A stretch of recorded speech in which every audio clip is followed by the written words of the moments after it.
সূরাতুল জুমার মধ্যে ইরশাদ করেন, কুল ইয়া আইয়ুহাল্লাযীনা হাদু ইন জামতুম আন্নাকুম আউলিয়াউ লিল্লাহি মিন দুনিন নাস ফাতামান্নাউল মাউত ইন কুনতুম সাদিকিন।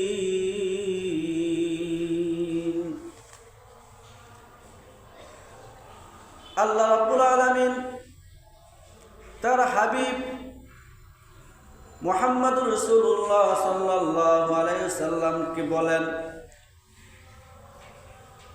হে নবী আপনি বলুন, হে ইহুদি সম্প্রদায়ের লোকেরা, তোমরা যদি মনে করো তোমরাই আল্লাহ পাকের বন্ধু, আল্লাহ পাকের প্রিয় ভাজন অন্যান্য মানুষের তুলনা, তাহলে ফাতামান্নাউল মাউতা ইন কুনতুম সাদিকিন, তাহলে তোমরা মৃত্যু কামনা করো যদি তোমরা সত্যবাদী হয়ে থাকো তোমাদের দাবির ব্যাপারে। তোমরা যদি মনে করো তোমরা আল্লাহর বন্ধু, এই দাবিতে যদি সত্যবাদী হয়ে থাকো, তাহলে তোমরা দুনিয়ার মধ্যে থেকে কষ্ট করবা কেন? দুনিয়ার এই কষ্টময় জীবন থেকে পরিত্রাণ পেয়ে পরলোক গমন করো, কারণ মৃত্যুবরণ করলেই তো তোমাদের জন্য জান্নাত, তোমাদের জন্য পরকালের সুখ শান্তি সব বরাদ্দ রয়েছে। যেহেতু তোমরা আল্লাহ পাকের বন্ধু নিজেদেরকে মনে করো, শুধু বন্ধুই নয়, সূরাতুল মায়েদার 18 নম্বর আয়াতে আল্লাহ রাব্বুল আলামিন ইহুদিদের বক্তব্য নকল করে বলেছেন, ওয়াকালাতিল ইয়াহুদু ওয়ান নাসারা নাহনু আবনাউল্লাহি ওয়া আহিব্বাউহু। ইহুদি এবং খ্রিস্টানেরা বলতো, নাহনু আবনাউল্লাহ, আমরা হলাম আল্লাহর সন্তান, বলেন নাউযুবিল্লাহ, ওয়া আহিব্বাউহু, আমরা হলাম আল্লাহর প্রিয় ভাজন, বন্ধু, প্রিয়জন।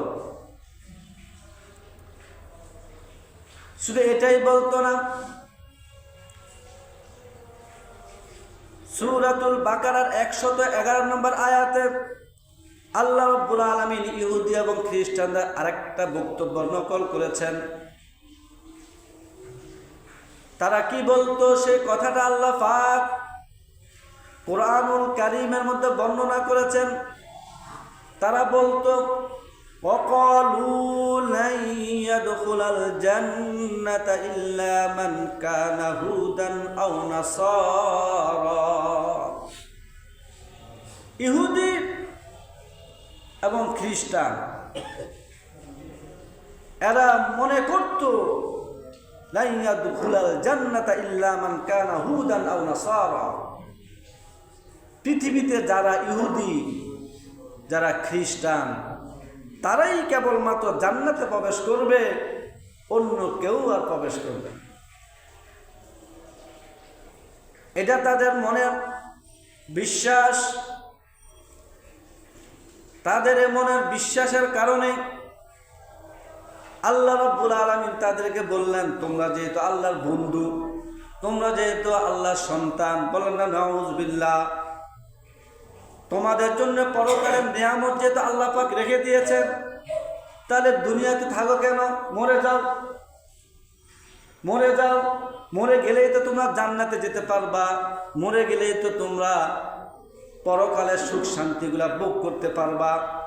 অতএব তোমাদের কথা যদি তোমাদের অন্তরের সাথে এক হয়ে থাকে, জবানের কথা আর অন্তরের বিশ্বাস যদি এক হয়ে থাকে, তাহলে আল্লাহর কাছে মৃত্যু কামনা করো, হে আল্লাহ দুনিয়াতে আমরা থাকতে চাই না, আমরা চলে যেতে চাই, দুনিয়ার অশান্তি আমাদের আর ভালো লাগে না।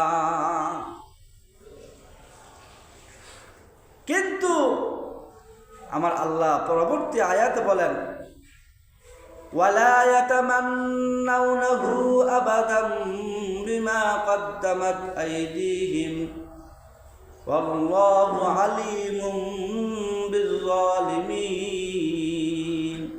হে নবী, ইহুদিরা নিজেদেরকে যতই পাক পবিত্র মনে করুক না কেন, ইহুদিরা নিজেদেরকে যতই আল্লাহর বন্ধু ভাবুক না কেন, তারা নিজেদেরকে আল্লাহর সন্তানও যদি মনে করে, এরপরেও তারা মৃত্যুকে কামনা করবে না। ওয়ালা ইয়াতামান্নাউনাহু আবাদাম বিমা কদ্দামাত আইদিহিম, তারা তাদের কৃতকর্মের কারণে, তাদের পাপের কারণে তারা কখনো মৃত্যু কামনা করবে না। আল্লাহু আলিমুম বিয-যালিমিন, আল্লাহ রাব্বুল আলামিন জালেমদের সম্পর্কে অবগত আছেন। এরপর আমার আল্লাহ বলেন, ইহুদি সম্প্রদায়ের প্রতি লক্ষ্য করে আমার আল্লাহ বলেন, কুল, হে নবী আপনি ইহুদিদেরকে বলে দিন, ইন্নাল মাউতাল্লাযী তাফিররুনা মিনহু ফাইন্নাহু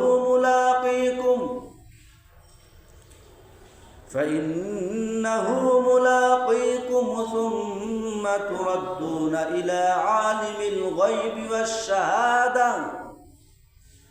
ওয়াশ-শাহাদাতি ফায়ুনাব্বিউকুম বিমা কুনতুম তা'মালুন। আপনি ইহুদি সম্প্রদায়দেরকে বলে দিন, ইন্নাল মাউতাল্লাযী তাফিররুনা মিনহু, যে মৃত্যু থেকে তোমরা পলায়ন করো, ফাইন্নাহু মুলাকীকুম, ওই মৃত্যু তোমাদের সাথে সাক্ষাৎ করবে।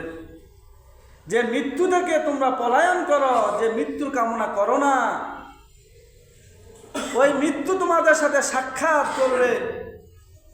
অর্থাৎ তোমরা মৃত্যু থেকে পালাতে পারবে না।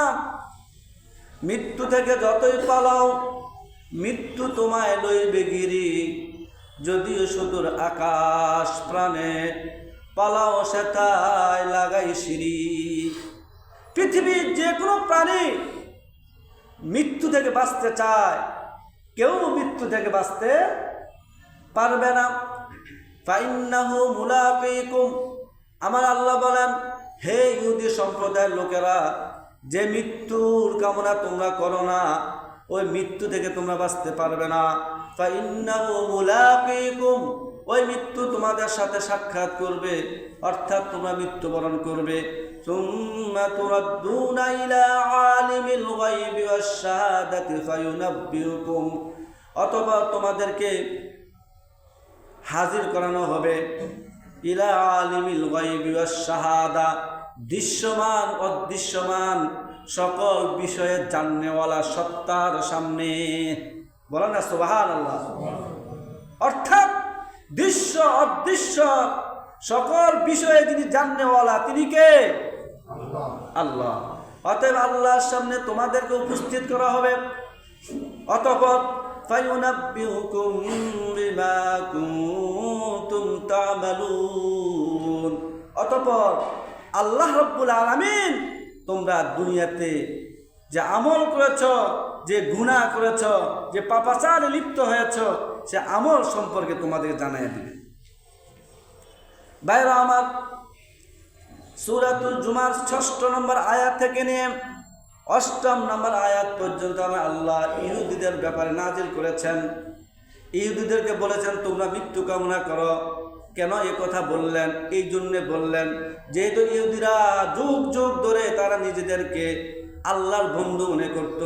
পৃথিবীতে যত জাতি রয়েছে, যত বর্ণ রয়েছে, যত ধর্ম রয়েছে, সকল ধর্ম থেকে ইহুদিরা নিজেদেরকে শ্রেষ্ঠ ধর্মের অনুসারী মনে করে। কারা? ইহুদিরা নিজেদেরকে সর্বশ্রেষ্ঠ জাতি মনে করে। শুধু জাতি মনে করে না, ইহুদিরা পৃথিবীর সকল মানুষ থেকে নিজেদেরকে আল্লাহর বন্ধু মনে করে, আল্লাহর সন্তান মনে করে, এবং তারা মনে করে আমরা হলাম সর্বশ্রেষ্ঠ জাতি, আমরা হলাম আল্লাহর প্রিয় জাতি বান্দা, আমরা হলাম আল্লাহর বন্ধু, আমরা হলাম আল্লাহর সন্তান। বল না নাউযুবিল্লাহ। অথচ আমার আল্লাহ কুরআনুল কারীমের 30 নম্বর আয়াতে সূরাতুল ইখলাসের মধ্যে ইরশাদ করেছেন, কুল হুয়াল্লাহু আহাদ আল্লাহুস সামাদ লাম ইয়ালিদ ওয়া লাম ইউলাদ ওয়া লাম ইয়াকুল লাহু কুফুয়ান আহাদ। হে নবী, আপনি বলে দিন আল্লাহ তিনি একক। বলেন না সুবহানাল্লাহ। কুল হুয়াল্লাহু আহাদ, আপনি বলেন আল্লাহ তিনি একক। লাম ইয়ালিদ ওয়া লাম ইউলাদ, তিনি কাউকে জন্ম দেননি, অর্থাৎ তার কোনো সন্তান নেই, এবং তাকেও কেউ জন্ম দেয়নি, অর্থাৎ তিনারও কোনো পিতা নাই। সুবহানাল্লাহ। আর এই ইহুদিরা বলতো নাহনু আবনাউল্লাহ, আমরা আল্লাহর সন্তান। বলো না নাউযুবিল্লাহ। অতএব